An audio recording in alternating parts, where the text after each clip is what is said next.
We've got a dual agency lawsuit.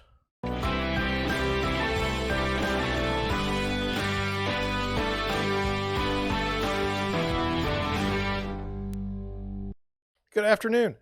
So we've got a lawsuit, and I don't want to say where it is, and I don't want to say how much it's for or anything like that. I don't want to get the people involved, but it's about dual agency, and I wanted to go over it with you. I've been working on this, trying to figure out a way to present it that would kind of make sense, but I never did get to it, and it's been about a week, so I figured I better get to it. So just in the beginning, a dual agent is representing the seller of a house and the buyer of the house at the same time.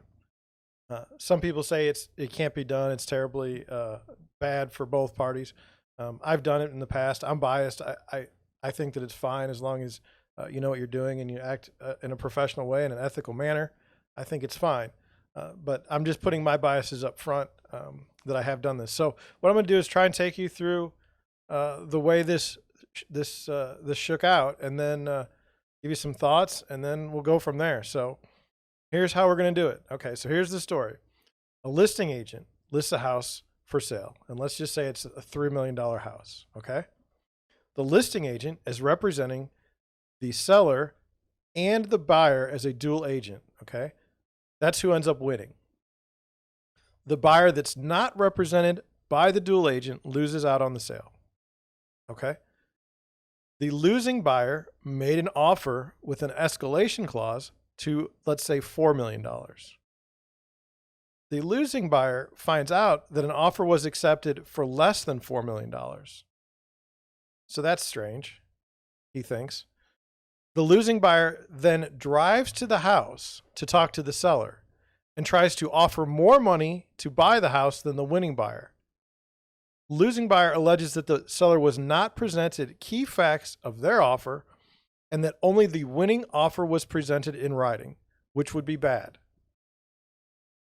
The dual agent alleges to tell the sellers that the winning buyer offer was the cleanest and that the losing buyer offer contained an inspection language that could allow them to walk from the contract.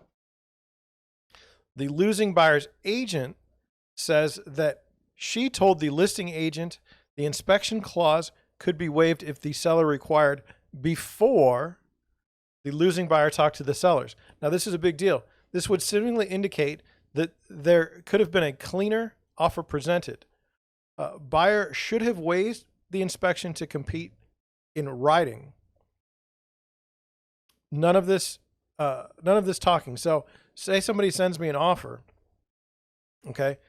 And then in their offer, it says there's an inspection clause. But then the agent tells me, oh, we can waive the inspection clause if that will help us get the house. No, you should have just not put the inspection clause in there. That's key. That's going to trip them up. Then in this case, there were two real estate brokerages on the deal, but they were both nationally franchised brokerages, so they had a name. The losing buyer goes to his brokerage to complain, and they tell him to go complain to the listing agent brokerage because they have nothing to do with it, and they don't. The losing buyer, who has no expertise in real estate franchising, contends that the franchise brokerage doesn't have control over their brokerages, which that's fascinating. That's fascinating. It's an interesting complaint. Losing buyer goes so far as to try and buy out the contract of the winning buyer after being rejected by the seller. Losing buyer is not a saint by any means. His demonstrated actions are deplorable. He is a wealthy man accustomed to getting everything that he wants, and this is obvious in the story. So you wouldn't go talk to the seller after you lost out on the deal or stalk the seller, and you certainly wouldn't go try and find the buyer and try and buy out the contract. This is someone who is not accustomed to losing anything.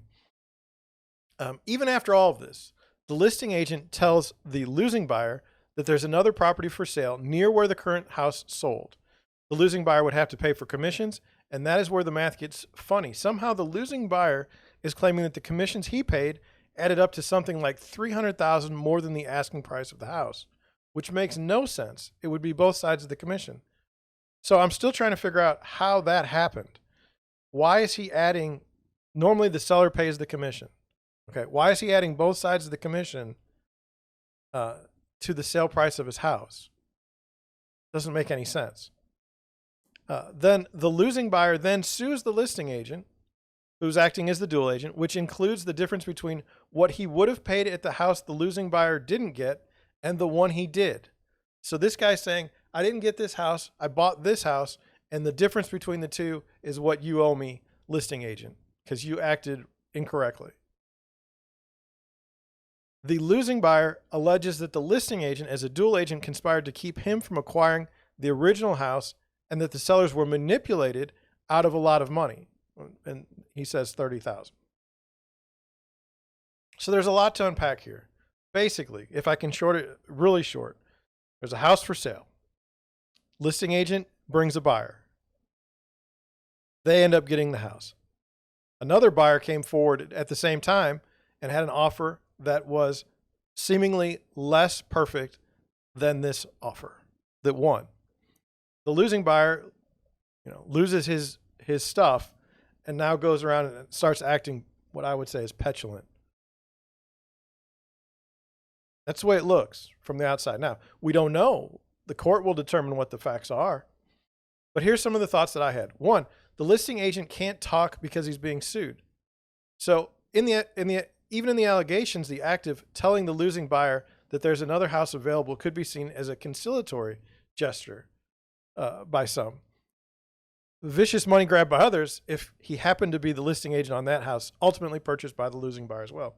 So what I'll often do is, like, if I've got a house in a neighborhood and it doesn't sell, and I know that there's one coming up for sale, or there may be one for sale, I'll tell the people that didn't get the house, or the buyer's agent, I'll say, hey, there is a house still available for sale, or I know of a house coming up for sale soon.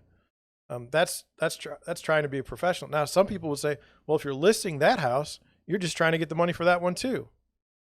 So it just kind of depends on how you think originally as to what my motivations might be. Number two, the allegation that the offer by the losing buyer was not presented, that would be bad. Oral offers are allowed in Missouri, but the best policy would have been to have it in writing. Think about it. I have a written offer. I present to the sellers and say some rando just told me that he would pay $20,000 more than this, but he won't put it in writing. Who do you think the sellers are going to choose? They're going to choose the written offer. Talk is cheap. I don't have any interest in presenting verbal offers to my sellers other than I'm required to, and so I do. But most sellers, the vast majority, only care about written offers. And I can easily understand the cleanest offer presented being less than the losing buyer offer and still getting accepted.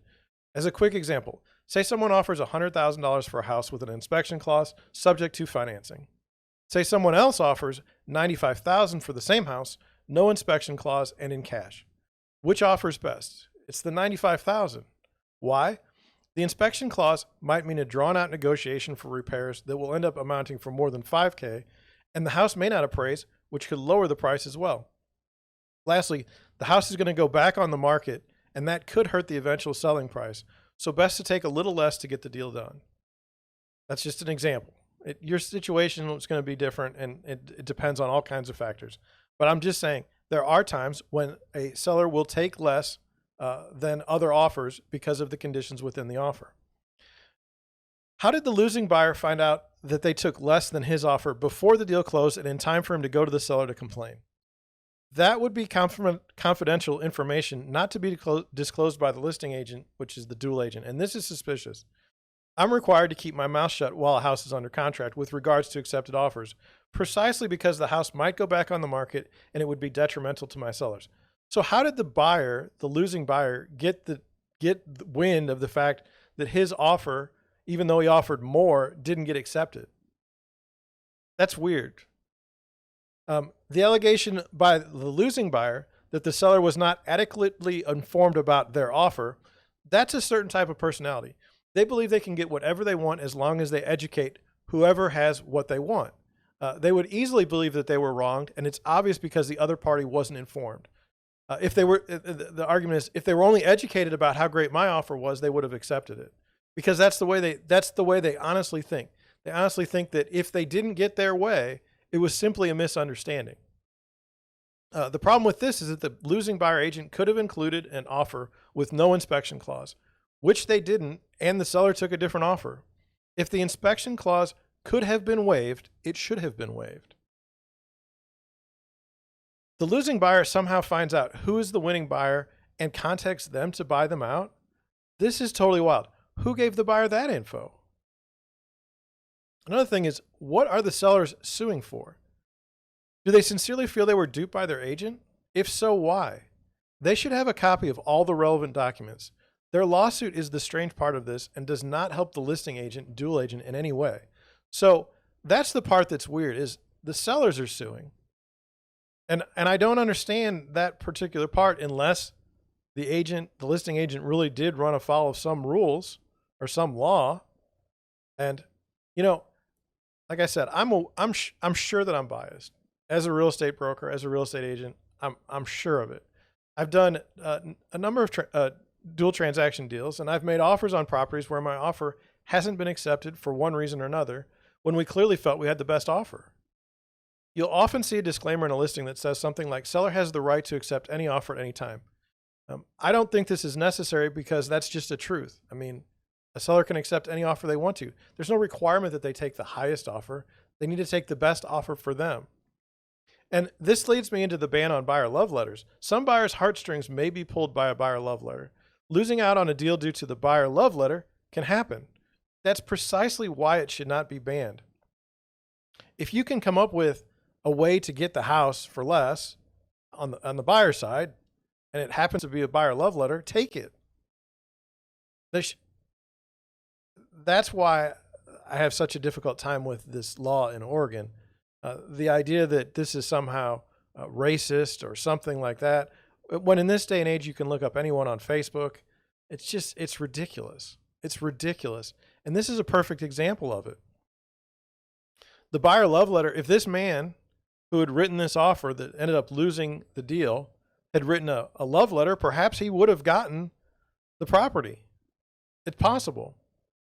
But anyway, I kind of just wanted to highlight how messy a deal can get. We don't know who's at fault. Okay. All we know is that the listing agent can't say anything because he's being sued, and you're getting one side of the story from the buyer who's upset that he didn't get the house and who's a millionaire. So I don't really have much sympathy for him. It sounds exactly like the client that I would hate to have. And that's kind of where I'm at.